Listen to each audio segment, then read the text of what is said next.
Hi everybody, Cassandra Chandler here, and tonight I'm doing another reading from Lord Beast, which you can find in the Winter and Spring compilation. Movement in the shadows near an enormous wardrobe caught her attention. Something was there. Someone. Her mouth went dry, her voice shaking as she said, "Who's there?" The growl grew louder and coalesced into a word. Beast. Beast? What kind of a name was that? Oh, right, it was a fantasy dream name. Her mind spun with stories she'd read as a little and not so little girl. Princesses swept away by monstrous beings who were transformed by their love. Melissa had always been wary about the part where the woman changed the man. She was more a fan of two like souls finding each other, or two people who truly understood each other bringing out the best in their partner. Still, as long as she was here, she might as well make the most of it. I can practically hear your mind working. Beast's gravelly voice sent a shiver down her spine, a hint of laughter edging his words. There is no sorting this out. You've fallen into a fairy tale. Does that mean you're my Prince Charming? She said, trying to keep her voice light. He full-on growled. She caught two flashes of green light in the shadows where he stood. Were those his eyes? They glowed like the preternatural creature who had literally sent her down a rabbit hole.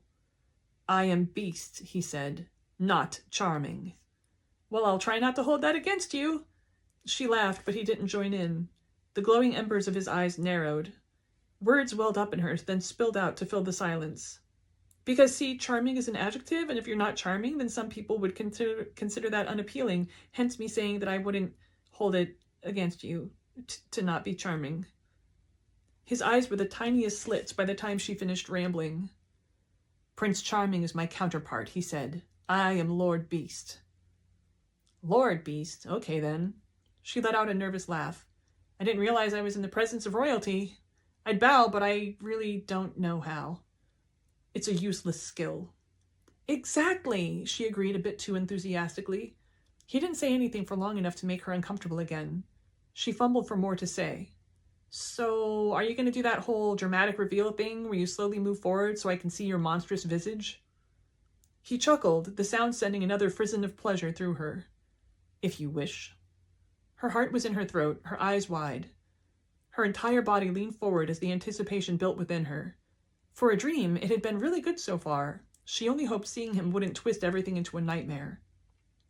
He didn't move slowly, but strode out of the shadows confidently. Melissa wished the room was more brightly lit so she could see him better. Not because he was monstrous, but just the opposite. He was the most gorgeous man she'd ever seen. For more, check out the book. See ya.